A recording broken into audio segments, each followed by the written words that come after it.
qui est advenu réellement à la croix et ensuite à la résurrection.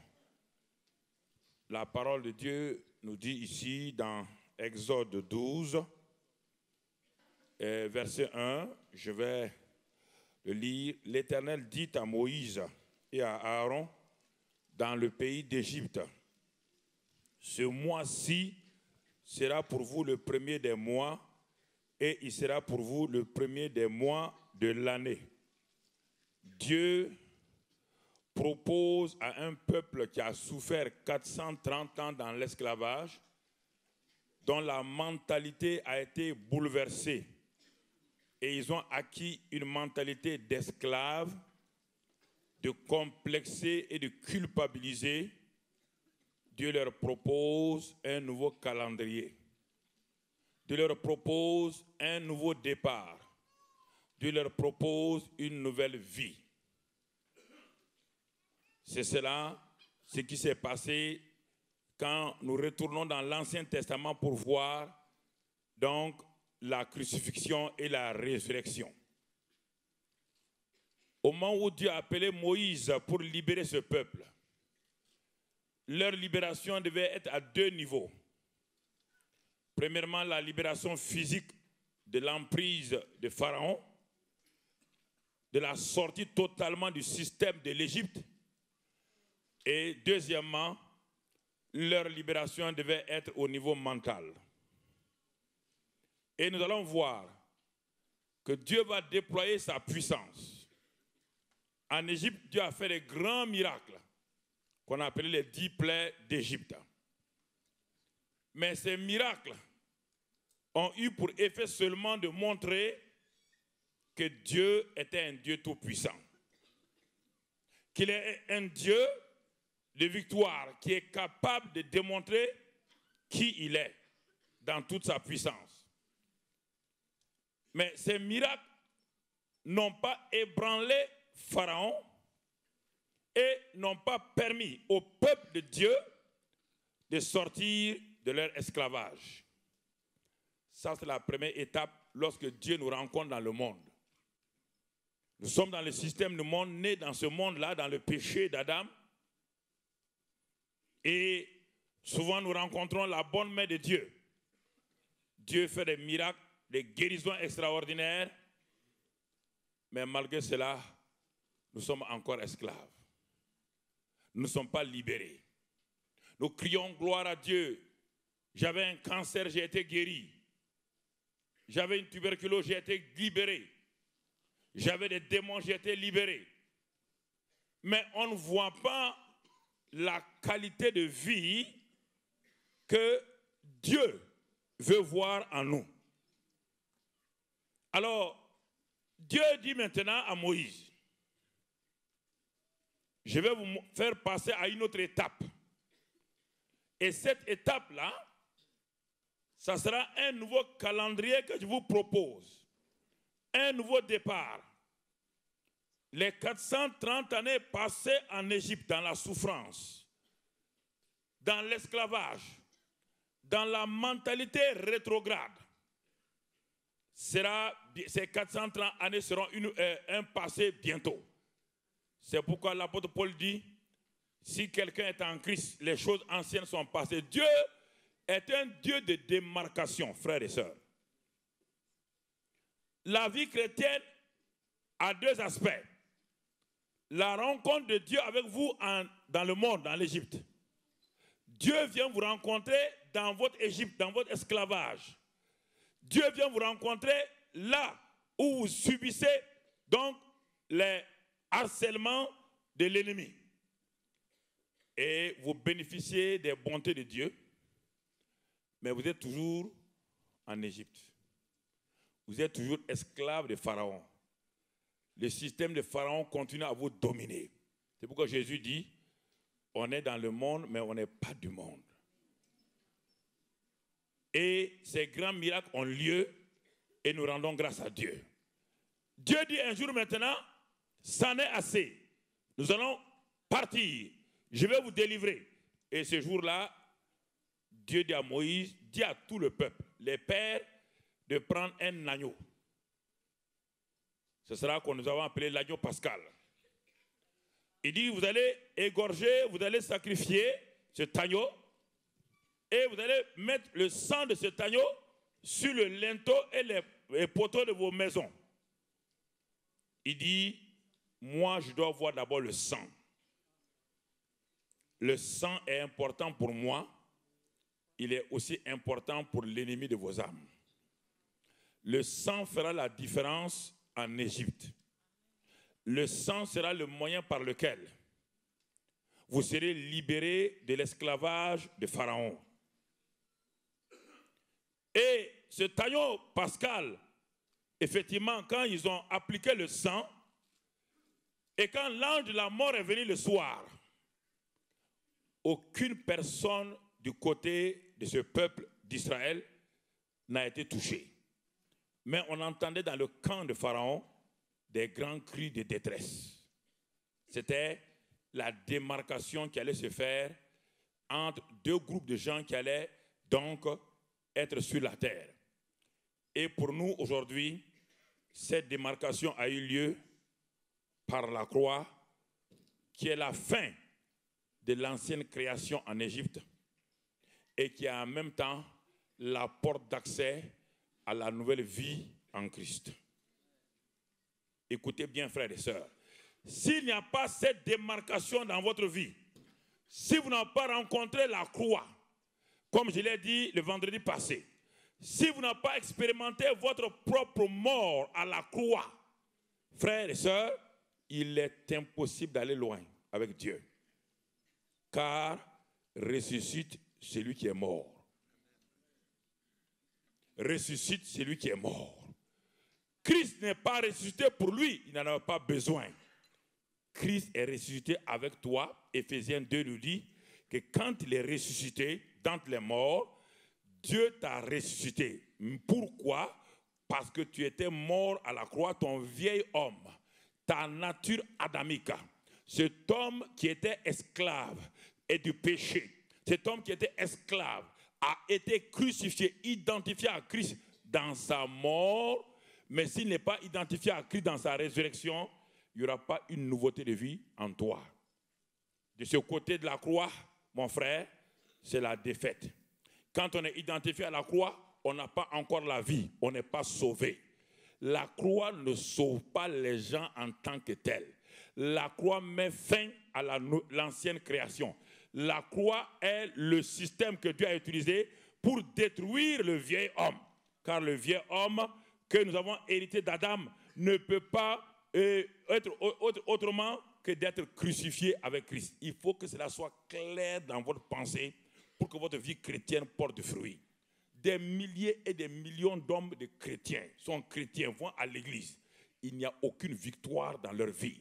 La seule victoire qu'ils ont, c'est dans le bâtiment de l'église. En dehors, ils sont maltraités par le système de ce monde. Ils sont humiliés. Ils sont vraiment déshonorés parce qu'ils n'ont jamais compris ce qui s'est passé réellement à la croix. À la croix, c'est le dépouillement de votre vieil homme. C'est le dépouillement de votre vieil homme, frère. Tu peux venir là? C'est le dépouillement de notre vieil homme. Et voici le vieil homme que nous avons. Tu enlèves ta veste, s'il te plaît. C'est ce vieil homme, cette vieille nature qu'il a hérité d'Adam. Et non, à la croix, c'est placé là. Ce vieil homme, donc Dieu nous dépouille de ce vieil homme. Ce vieil homme, Dieu nous a dépouillés. Et à cause de cela, maintenant, frères et sœurs, ce n'est pas fini. Il n'a pas encore la victoire. Le fait que Dieu nous a dépouillés donne à cet homme-là une joie, une paix. Donne à cet homme-là, parce qu'il est réconcilié maintenant, ce vieil homme qui le maltraitait, ce vieil homme qui le tenait esclave, a été dépouillé, ça veut dire qu'il est crucifié. C'est pourquoi Éphésiens et Colossiens, il dit dépouillement, renouvellement, revêtement.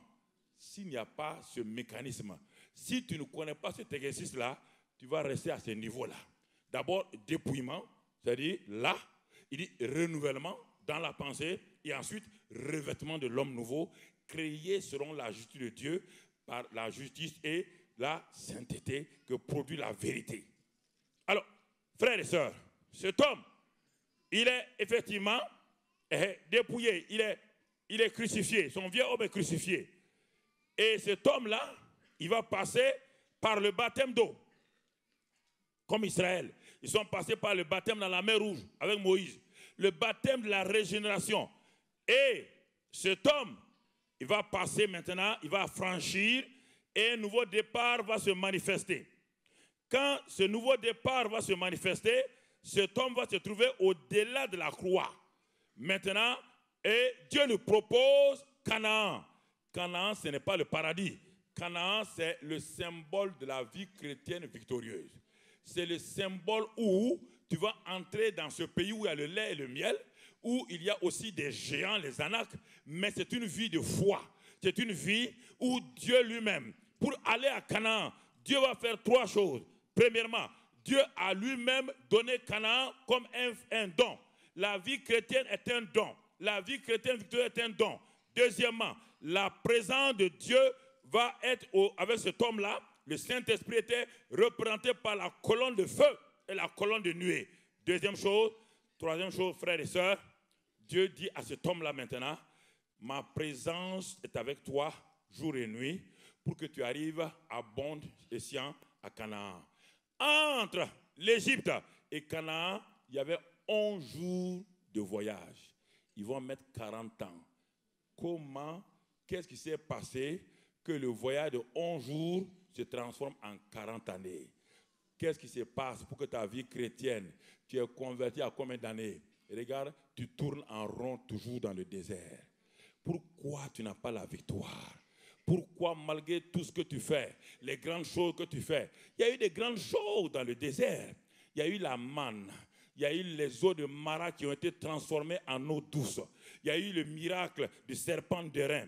Dieu a fait descendre les cailles. Dieu a fait des grands miracles dans le désert. Mais pourquoi ces hommes qui sont sortis de l'Égypte sont-ils tous morts au désert?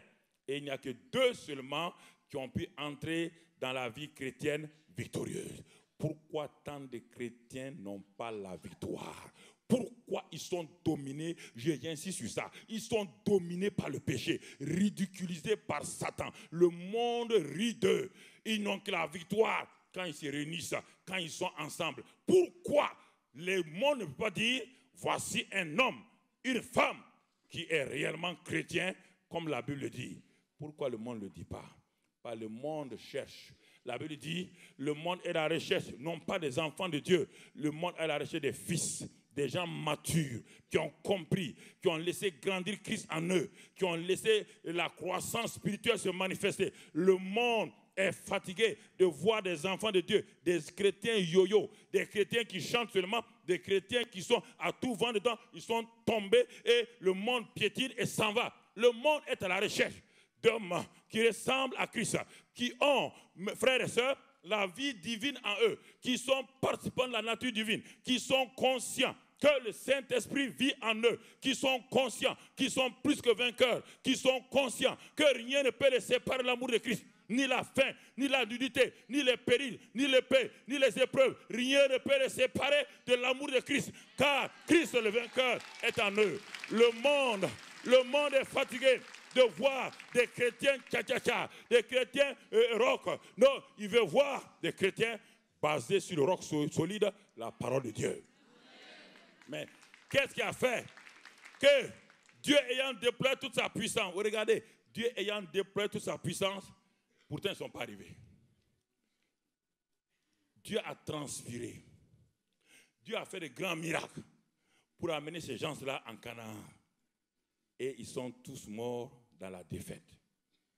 Comment ce grand Dieu si puissant a-t-il été incapable d'amener ce peuple-là pour qui il a même fait mourir les premiers-nés d'Égypte? Et réfléchissez, frères. Il a englouti l'armée de Pharaon. La croix, c'est ça, c'est la défaite de l'ennemi. Il a englouti l'armée de Pharaon. Derrière eux, il n'y avait plus de Pharaon. Ils n'étaient plus en Égypte. Il n'y avait plus aucun démon derrière eux. Il n'y avait aucun magicien d'Égypte derrière eux. Comment des gens qui ont été affranchis sont morts dans le désert sans l'armée de Pharaon, sans personne derrière eux. Pour la question, frères et sœurs. Parce que quand ils sont sortis de l'Égypte, il y a quelque chose qui va se passer. Leur corps a été libéré, mais ces hommes et ces femmes-là sont restés avec quelque chose sur eux. Écoutez-moi très bien. C'est que jamais leur intelligence n'a été renouvelée pour obéir à la parole de Dieu. Il y avait tout le temps murmure entre eux et Dieu. Quand Dieu dit une chose, ils font le contraire. Quand Dieu leur dit allez là, ils disent non. Quand Dieu dit maintenant, vous pouvez avancer, ils reculent. Quand Dieu dit quelque chose, ils sont en contradiction et le problème c'était à ce niveau-là. La présence de Dieu était là, visible. Malgré cette présence de Dieu, ils sont là tout le temps en train de dire à Moïse, nous voulons retourner en Égypte. Quand nous étions en Égypte, la vie était meilleure. Quand nous étions en Égypte, on mangeait des concombres, on mangeait tout. Mensonge. Quand on était en Égypte, la vie était meilleure, on était mieux. Pourquoi? Parce que leur intelligence n'était pas renouvelée. Et c'est ça qui va les faire tomber un à un dans le désert. Dans le désert, ils vont tous faillir. Pourquoi? Dieu dit, si je vous fais sortir de là, vous avez une responsabilité. Votre responsabilité, c'est de renouveler votre intelligence.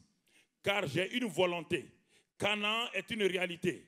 Canaan est une réalité. Mais pour passer de l'Égypte à Canaan, il faut renouveler votre intelligence régulièrement. À travers ma parole, à travers la parole de vie, à travers la parole de grâce. Il n'y a que ce seul moyen. Frère, la parole de Dieu et le Saint-Esprit qui est en vous, et la parole de Dieu qui vont vous aider régulièrement à démanteler la forteresse, les raisonnements qui s'élèvent contre la connaissance de Dieu.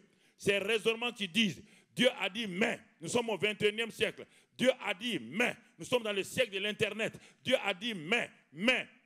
Chaque fois ce petit mais-là va vous paralyser et vous allez continuer à tourner en rond. Et vous voulez en même temps la vie et vous voulez en même temps le monde.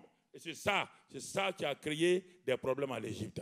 Mais quand un homme sait que le Saint-Esprit est en lui et que la parole de Dieu est là, il décide d'aligner sa pensée sur la parole de Dieu. Quelque chose se passe. Au fur et à mesure qu'il fait cela, frère, alors une pensée nouvelle, une pensée renouvelée vient en lui. Et vous voyez, il y a une harmonie maintenant entre le cœur de cet homme et ses pensées. Cet homme commence à agir. Cet homme commence à aller de l'avant. Et alors, qu'est-ce qui se passe? Dès qu'il a ça, il commence à réaliser que l'homme nouveau créé, selon la justice de Dieu, la vérité, cet homme nouveau est transformé de gloire en gloire. Il y a une transformation, il y a une métamorphose dans sa vie. Parce que maintenant, il y a une adéquation entre ses pensées et son cœur. Il n'y a plus une guerre des pensées. Il n'y a plus une guerre contre Dieu. Les pensées de Dieu et ses pensées se sont rapprochées, se sont unies. Frères et sœurs, je vais vous donner quelques exemples pour terminer ce matin pour que vous compreniez pourquoi tant de chrétiens luttent inutilement. Dieu dit dans le prophète, dans Proverbe 23, verset 7, Dieu dit ceci, il dit, un homme est tel que sont ses pensées. Arrêtez-vous et regardez. Il n'y a aucun d'entre vous ici qui est supérieur à ses pensées. Aucun. Vous n'êtes que le reflet de vos pensées. Et vous n'êtes même pas conscient. Et vous ne pouvez pas vivre la vie chrétienne avec les pensées que vous avez actuellement. Un homme est égal, selon les statisticiens, est égal à la somme des PII variant de 1 à n. Un homme, Dieu dit, il est tel que sont ses pensées. Tel. Pourquoi? Vos pensées sont les conversations intimes que vous avez le plus avec vous-même. Vous passez 3 heures de temps à converser, à causer avec vous-même dans le négatif. 3 heures de temps, vous êtes assis dans le silence. Mais vous êtes en train de parler à quelqu'un qui? Vous-même. Vous êtes et réfléchissez, frère. Vos pensées sont des conversations que vous avez en permanence. Et quand vous avez fini de penser, alors quand vous ouvrez votre bouche ne fera qu'exprimer ce que vos pensées ont retenu. Vous ne pouvez pas dire autre chose. Si vous le faites, vous êtes un hypocrite. C'est pourquoi tu as beau venir à l'église, si tes pensées ne sont pas renouvelées, chaque fois tu diras le contraire par ta bouche. Tes pensées influencent tes paroles. Et cela va influencer tes actes, tes actions. Et ça va créer ce qu'on appelle le cycle de l'habitude. Pensée, parole, acte, habitude. Pensée, parole, acte, habitude. Et la forteresse se met en branle. Bien que tu sois chrétien, la forteresse se met en branle. Et c'est pourquoi tu as des difficultés. Tu n'arrives pas à vaincre. Tu sais que la parole de Dieu est vraie. Et tu parles au pasteur. Dieu sait que la parole de Dieu est vraie. Mais pourquoi ça ne va pas? Ça ne va pas ici, mon frère. Tu n'as jamais laissé cette pensée être renouvelée. Et même pour avoir accès à la Bible, tu lis la Bible une fois par jour. La Bible est le livre par lequel tu peux connaître Dieu.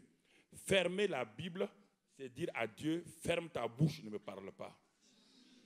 Mais il y a des images claires, vous ne voulez pas. Ce n'est pas la prédication qui change un homme, c'est le contact avec ce livre-là. Tu dis à Monsieur Dieu, je ne veux pas t'entendre, ferme-la. Quand tu ouvres chaque fois, tu es prêt. Le Saint-Esprit qui est en toi. Quand tu ouvres la parole, tu dis au Saint-Esprit, je veux que Dieu me parle. Dieu dit, ah bon, tu veux que je te parle? Dit oui. Le Saint-Esprit, en ce moment-là, tu révèles ce qui est là pour que tu changes. Frères et sœurs, vous fermez la Bible. Vous venez à l'église tout le temps les bras croisés. Les seuls versets qui vous nourrissent, c'est les versets sur l'écran.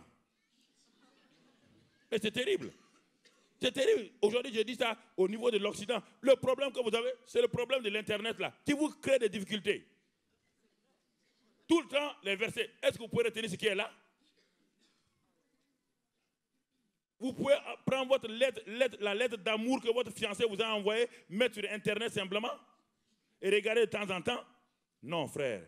Si vous voulez avancer avec quelqu'un, apprenez à avoir le même langage avec lui. Apprenez à parler le même langage. Pourquoi les foyers ont des difficultés? Parce que les pensées de l'homme sur la femme sont différentes. Quand l'homme regarde sa femme, il a des pensées négatives. Alors, quand un homme regarde sa femme avec des pensées négatives, et que la femme regarde son mari avec des pensées négatives, la guerre des pensées va commencer.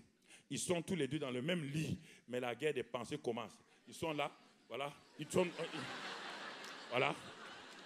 Ils sont dans le même lit, il y a la guerre, il y a une guerre dans le lit. Le lit conjugal devient un endroit, un ring.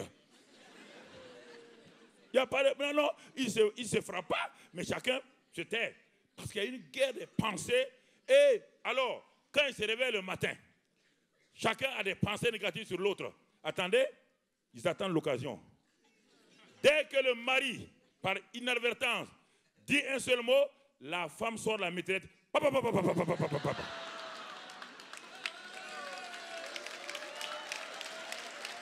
Est-ce que vous comprenez, frère? Non. Mais écoutez, je vous pose la question. Où c'est le mari qui envoie la maîtresse? Alors, je vous pose la question. Comment voulez-vous que déjà, ma femme et moi, si nous nous mitraillons tous les jours, pensée négative contre pensée négative, mitraillette contre mitraillette, ça c'est la guerre civile. Ça c'est la guerre civile. Ça peut aller? Un pays qui est en guerre civile peut avoir la paix. Un foyer qui est en guerre civile peut avoir la paix. Une église qui est en guerre civile des pensées peut avoir la paix. Vous croyez que c'est en chantant ensemble, en tapant les mains qu'il y a la paix? Si vous rentrez dans le bâtiment, vous regardez cette sœur, vous dites, mais regarde comment elle est. Déjà, vous avez créé une guerre. Le Saint-Esprit est triste, il ne vous parlera pas. Et arrêtons, il faut arrêter de jouer aux chrétiens. Soyons chrétiens. Il faut arrêter de jouer aux chrétiens. Soyons chrétiens. Un point, c'est tout. Écoutez, vous ne croyez pas? Et un jour, dans Genèse 6, versets 5 et 6, écoutez frère, le déluge, Dieu n'avait pas dans son programme le déluge. Les gens ne comprennent pas Dieu. Dieu est un bon Dieu. Les gens mentent sur Dieu qu'il est méchant, Dieu a envoyé.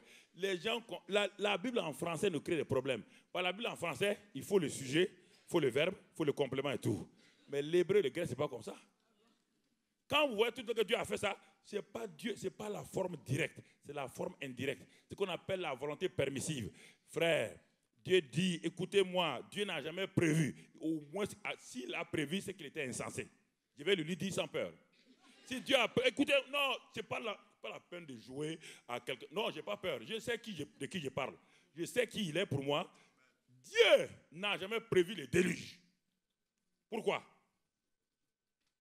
Est-ce qu'il est insensé de créer l'homme et de prévoir le déluge pour le nettoyer? Mais Dieu, par sa présence. Non, mais vous croyez que Dieu est comme ça? Un Dieu inconstant, schizophrène.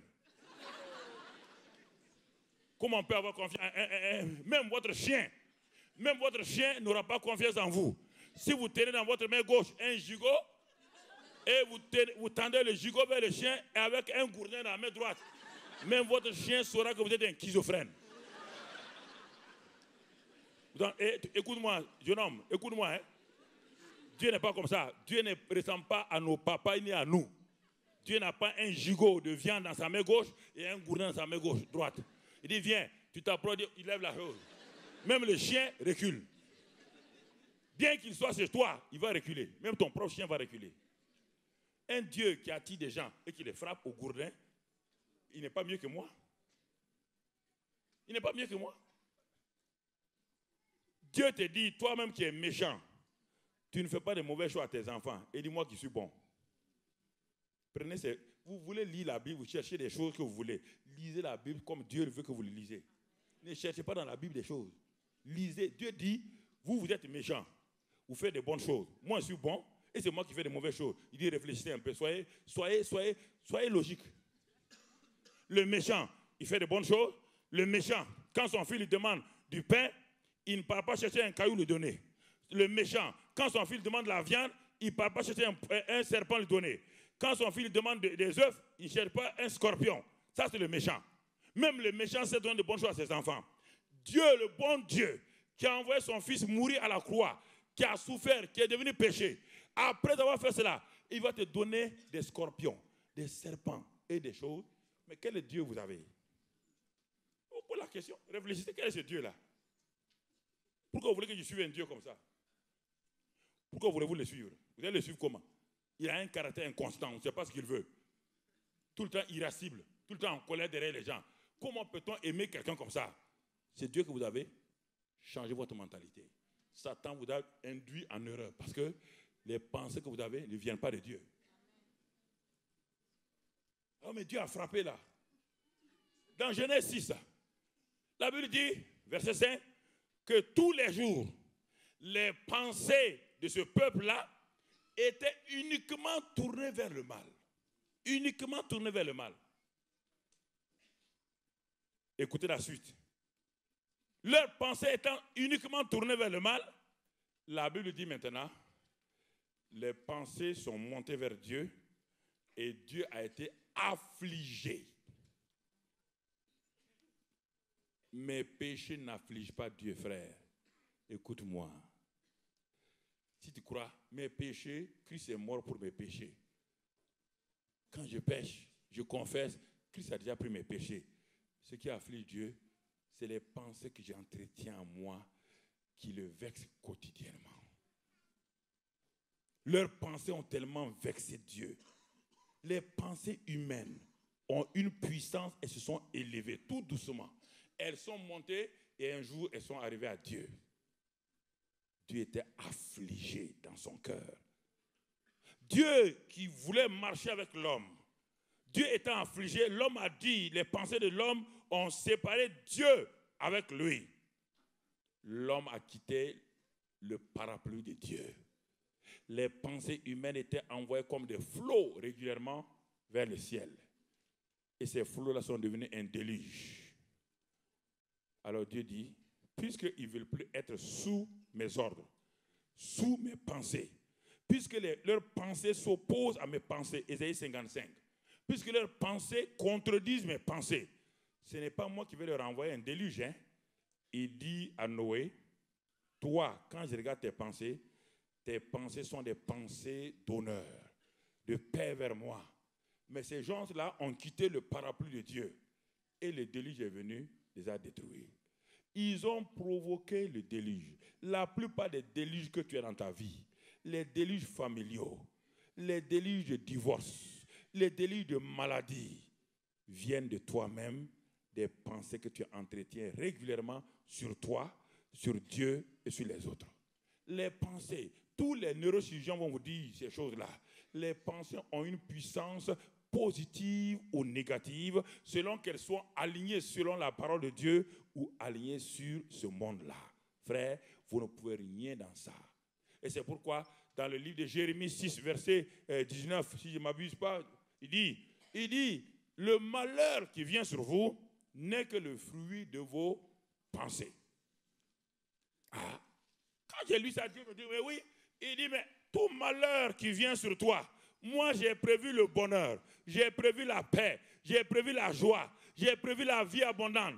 Mais les malheurs qui viennent sur toi, regarde mon enfant, regarde tes pensées que tu as régulièrement sur toi-même quand tu te réveilles. Il dit les 15 premières minutes de ton réveil sont sur quoi? Les 15 premières minutes des hommes sont sur des pensées négatives. Qu'est-ce qui va m'arriver aujourd'hui? Je me suis levé sur le pied gauche. Je me suis levé sur le mauvais pied. Si tu t'es levé sur le mauvais pied, pour que tu te lèves plus sur le mauvais pied, coupe-le. Et c'est fini. Et tu vas plus te lever sur le mauvais pied. Au moins, tu auras un seul bon pied. C'est pas mieux? Voilà. Les mauvaises pensées, les gens les entretiennent. Les 15 premières minutes, quand on se réveille, c'est terrible. Votre journée est tenue en esclavage par les 15 premières minutes. Et les 15 dernières minutes pour dormir. C'est pourquoi il y a plein de gens qui ont des rêves. Ils disent c'est Satan. C'est pas Satan. Quand un monsieur regarde des films pornographiques, quand il regarde des films d'horreur, quand il regarde les films de violence, et un chrétien, il se couche avec ça, vous voulez qu'il rêve de quoi? Il a donné la matière première, il aura le produit fini. Tu donnes à l'ennemi des matières premières, il va te produire des produits finis. Si tu donnes le coton à quelqu'un, il va te donner une veste. Ça, c'est le produit fini. Il va te le vendre à toi-même. C'est pourquoi Job, le problème de Job, tout le monde, les gens veulent imiter Job. Qu'est-ce qui se passe chez Job? Job était entouré, il faisait des sacrifices pour ses enfants. Mais Job avait un problème ici. Le saint Job, qui fait de la sanctification, il avait un problème grave comme la plupart d'entre nous, c'est qu'il ne croyait pas que ça allait durer. Il ne croyait pas que c'était possible que ses enfants puissent être en bonne santé, comme beaucoup de mamans. Vos enfants vont à l'école, vous avez remercié le Seigneur et vous vous asseyez près du téléphone. On dit, mais pourquoi tu t'assois? Ah, c'est pour savoir s'ils n'auront pas un accident. Alors, vous priez et vous attendez accident. La Bible dit, ce que vous croyez là, c'est ce qui va vous arriver. Vos pensées sont des aimants qui attirent des choses. Frères et sœurs, il est important que nous comprenions ces vérités et que nous puissions aller de l'avant. Et que nous puissions comprendre. Et chaque message, chaque prédication, frère, est un élément que tu dois voir, que tu dois enrichir toi-même, que tu dois regarder. Frère, ce que je vous dis là, c'est ce que j'ai constaté et que beaucoup de gens sont liés par ça. Parce que nos pensées, c'est une cage et notre vie est un oiseau. Nos pensées, c'est une cage et notre vie est un oiseau. L'aigle royal du Canada, si vous le prenez, c'est un aigle royal qui a une grande envergure. C'est un aigle royal qui peut aller à 3000, 4000 mètres d'altitude. Mais si vous prenez cet aigle royal-là, vous le mettez dans une cage de 10 mètres sur 10. Et vous le laissez, chaque fois il vole dans la cage. Donc, son espace libre sera combien? 10 mètres. Chaque fois qu'il va vers le plafond, il revient. Au bout de 3 mois, les scientifiques ont dit, vous avez reformaté toute l'intelligence de cet aigle-là. Vous le sortez maintenant et vous prenez cet aigle-là sans cage, vous le jetez. Quand il vole, il arrive à 10 mètres, qu'est-ce qui se passe? Il redescend. Pourquoi? Parce que maintenant, son intelligence, sa pensée a été est liée à quoi? À 10 mètres.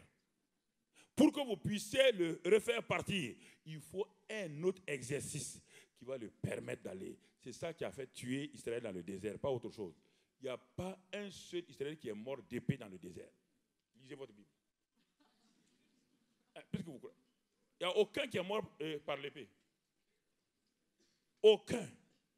sauf leurs pensées et leurs paroles. Les pensées et les paroles, toujours. Pensées et paroles, toujours. Ça produit des actes. Et les actes produisent. Donc, c'est ainsi qu'ils sont morts. Et quand on regarde Job, c'est ça. Job ne croyait pas que c'est possible que sa famille soit aussi bien. Et quand les malheurs sont arrivés, quand la femme de Job a dit, maudit Dieu et meurt, elle a dit, tu es une femme insensée. Mais nous allons voir plus tard que Job est plus insensé que sa femme. Lui, il dit à sa femme, tu es insensé, parce qu'on ne peut pas maudire Dieu. Le chapitre 3 montre que Job est plus insensé que sa femme.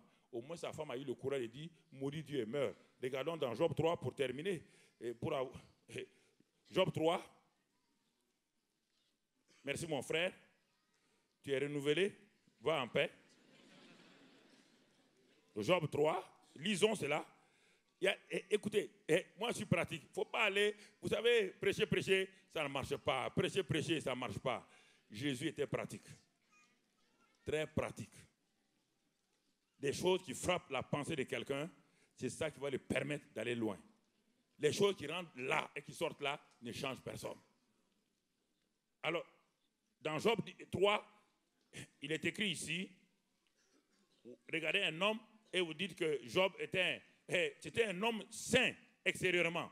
Mais regardez la vie, les paroles qui vont sortir. Verset 1, après cela, Job ouvrit la bouche. Vous voyez bien? Il ouvrit la bouche et maudit le jour de sa naissance.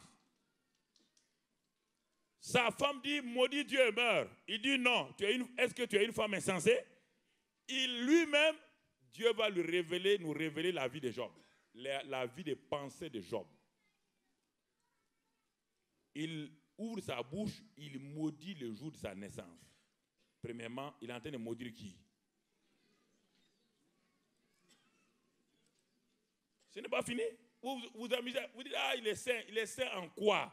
Il y a plein de saints qui sont pourris à l'intérieur. C'est pourquoi Jésus disait, il dit aux pharisiens, le problème des pharisiens, ce n'était pas leur comportement, ce n'était pas leur attitude. Leur comportement était sain. Le problème des pharisiens, ils étaient des sépulcres blanchis, mais pourris à l'intérieur dans leur système de pensée. Quand les pensées du royaume sortent, les pharisiens s'opposent aux pensées du royaume. Les pharisiens avaient développé un système de pensée qui s'opposait à la pensée de Dieu. C'est pourquoi ils n'ont jamais été d'accord avec Jésus. Mais le petit peuple qui soupirait, qui voulait voir Dieu, quand Jésus disait une parole, il disait, jamais un homme n'a parlé comme cet homme. Il fait toutes choses à merveille. Bien-aimés frères et sœurs, quand nous regardons ici, il a maudit le jour de sa naissance, ce n'est pas fini. Il dit, périsse le jour où je suis né, et la nuit qui dit, un enfant mal est conçu. Là, il maudit qui? Il maudit son père et sa mère. Un enfant mal a été conçu par qui? Le père et la mère. Et il dit, maudit cette nuit-là. Et vous dites que Job, il est correct. Il a attiré sur lui ce qui t'arrive. Verset 25, lis le frère. Lisez cela. Je n'ai pas peur, je vais vous dire la vérité. Si vous voulez, vous l'acceptez. Si vous voulez, j'ai vu plein de gens qui ont fait des miracles, qui ont fait plein de miracles. Il y a des gens qui, actuellement, qui ont une onction puissante dans le monde là, et qui, par exemple, je ne donne pas un nom, mais qui s'arrêtent et qui divorcent avec leur femme.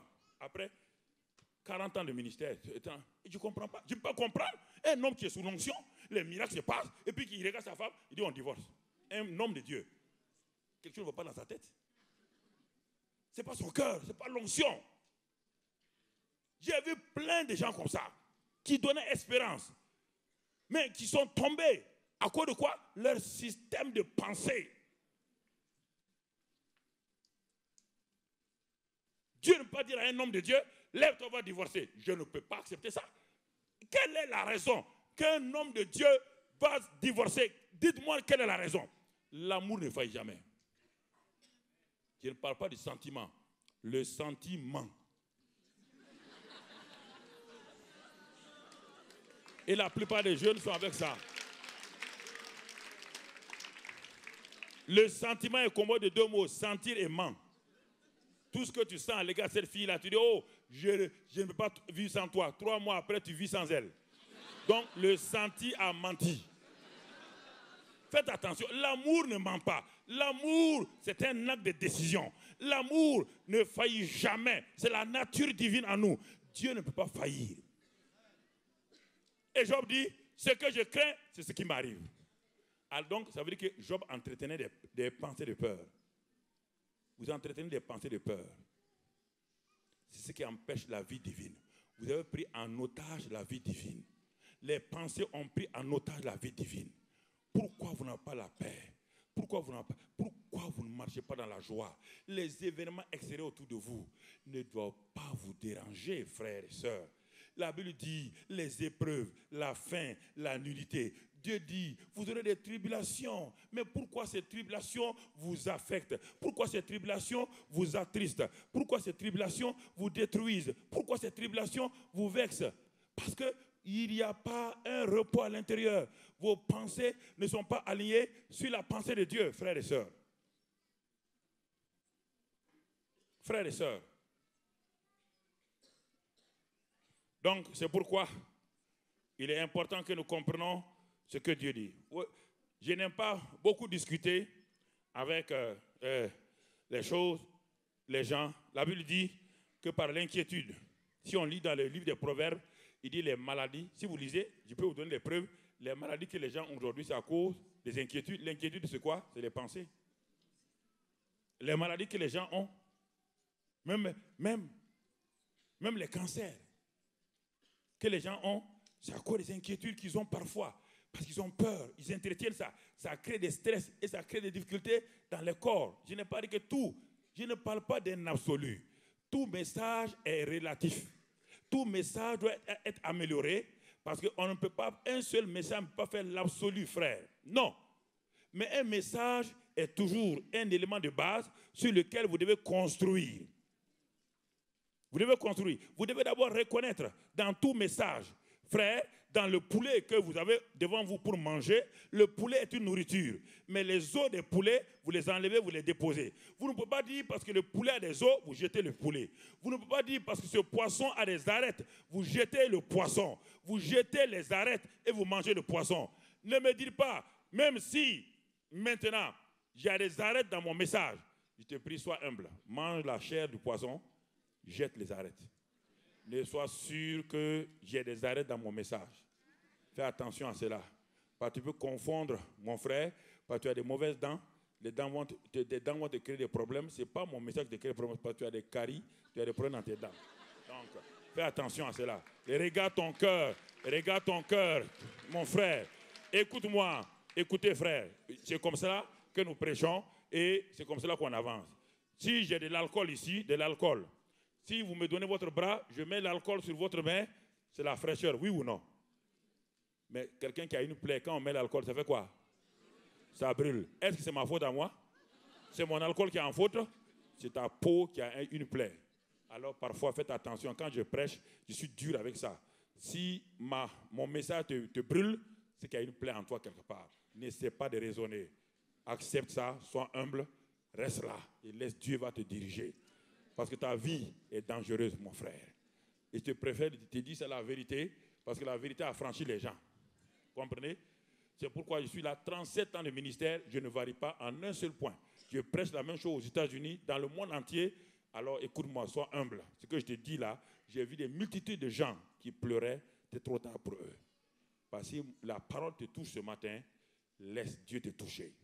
N'essaie pas de discuter, n'essaie pas d'arrondir les angles. Dieu n'a pas changé, il n'a pas peur de toi. Dieu ne fera pas plaisir à quelqu'un, mais Dieu est un Dieu de grâce, un Dieu d'amour. Et c'est pourquoi dans Philippiens 4, verset 8, Dieu te conseille pour terminer. Qu'est-ce qu'il dit? Dans Philippiens 4, verset 8. Dieu est un Dieu intelligent. Il dit au reste, frère, que tout ce qui est vrai, tu le lis, tu vois, non? Tout ce qui est vrai, donc tout ce qui est vérité, tout ce qui est honorable, tout ce qui est honorable, tout ce qui est juste, tout ce qui est pur, tout ce qui est aimable, tout ce qui mérite l'approbation, ce qui est vertueux et digne de louange, soit l'objet de vos pensées. Les jeunes filles, les garçons ont des problèmes. Problème, pourquoi? Un garçon qui est couché dans son lit, qui passe son temps à penser aux jeunes filles, à penser aux filles nues, obligatoirement, il va aboutir dans la masturbation. Ah ouais, il y a silence, hein? écoutez-moi, j'ai été converti, je croyais, quand j'étais converti, j'étais jeune comme vous, à l'université. Ah, j'ai dit, Seigneur, je ne veux plus la fornication, je ne veux plus ceci ou cela. Mais mes pensées n'avaient pas changé. Mon cœur était changé. L'onction était en moi. Le Saint-Esprit était en moi. Mais mes pensées n'étaient pas changées. Quand je me couchais dans mon lit, j'avais des pensées impures. Et ces pensées impures conduisaient à la masturbation. Du coup, au jour où Dieu m'a arrêté, il dit, tu n'as ni aucun démon, tu n'as aucun problème. Tu as un problème de pensée. Il dit, moi j'ai dit ce qui est vertueux, ce qui est pur soit l'objet de tes pensées. Ce qui est impur, tu entretiens des pensées impures. Obligatoirement, tu vas aboutir à l'impureté. Le pasteur a prié pour moi. Il a chassé tous les démons. Dieu m'a dit, il n'y a aucun démon. Il dit, ne mets pas tout sur le dos d'un démon. Les démons ne sont pas forts. Moi, je les ai livrés en spectacle à la croix par mon fils. Les démons n'ont aucune puissance sur la nouvelle création. Les démons n'ont pas de puissance. Il n'y a que la puissance que tu leur donnes toi-même. Alors, j'ai commencé à changer mes pensées. Et dès que j'ai changé mes pensées, tout de suite, la masturbation, l'impureté se sont éloignées de moi. C'était si simple que cela, frères et sœurs. C'était si simple que cela. Vous ne pouvez pas vous lever d'un seul coup en disant, vrai, aujourd'hui, je décide, je m'en vais commettre adultère. Non. Si vous n'avez pas pensé à l'adultère, vous ne pouvez pas vous lever faire ça. Jamais. Vous ne pouvez pas vous lever à aller frapper quelqu'un si vous n'avez pas pensé que vous devez le frapper. Parce que si vous pensez à lui, ce qu'il vous a fait, ça vous énerve. Plus vous continuez, ça vous énerve. Maintenant, vous levez et vous prenez un bâton et vous allez pour le frapper. C'est votre système de pensée, frère. Dieu vous a donné la vie éternelle. Il est en vous, mais Israël a échoué au désert. Canaan, ce n'est pas le paradis, c'est la vie chrétienne victorieuse. C'est la vie où il y a le fruit. C'est la vie où tu es libre. Tu es libre de regarder cette femme, tu dis, oh, elle est belle, mais tu restes là. Pas besoin d'aller plus loin que ça. Pas besoin d'aller plus loin. Tu regardes cet homme-là qui passe, oh, un beau garçon, c'est fini. Mais tes pensées ne vont pas plus que ça. Dieu dit ce qui est vrai, ce qui est pur. Parce que notre vie cachée de pensée, c'est notre défaite. N'oubliez pas, frère, beaucoup de gens prient à haute voix, prient, parce qu'ils ont peur de leurs pensées. Ils ont peur d'entendre la voix de leurs pensées. Tes pensées sont une cage. Fais attention, libère-toi de cette cage-là et tu vas aller de l'avant et tu verras que Dieu est fidèle. Il va t'accompagner, il va te guider et tu seras libre car la vérité libère les gens. Mais si tu penses que ce n'est pas vrai, tu continues. On a beau prier pour toi, les gens vont prier, rien ne se passera. La prière ne peut pas, la prière guérit les malades, mais la prière ne change pas la vie d'un homme. Tant qu'il n'a pas accepté de se soumettre à la parole de Dieu, tant qu'il n'a pas accepté de renouveler son intelligence, la prière ne peut pas guérir quelqu'un automatiquement. Sinon, aujourd'hui, il n'y aura pas de gens qui pêchent dans l'église. Que tu sois conscient de cela et que Dieu t'aide, mon frère, que Dieu t'aide, ma soeur, et que tu saisisses et que tu sois dans la victoire. Sinon, sans ça, ça peut être terrible. Que Dieu nous aide. Père, nous te prions ce matin. Ce message est un message de Pâques. Parce que Pâques, c'est la puissance de la résurrection. Pâques, c'est la libération totale de notre vie qui est libérée totalement de la main de Satan, de l'emprise de Satan. Seigneur, nous te prions ce matin que toi-même tu nous aides.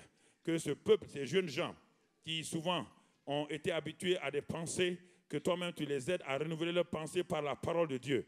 Et que cette parole puisse vraiment les affranchir de la servitude de l'ennemi, de la servitude qu'ils entretiennent tout le temps, et qu'ils sachent que réellement Dieu, par sa parole, est puissante et libère le peuple.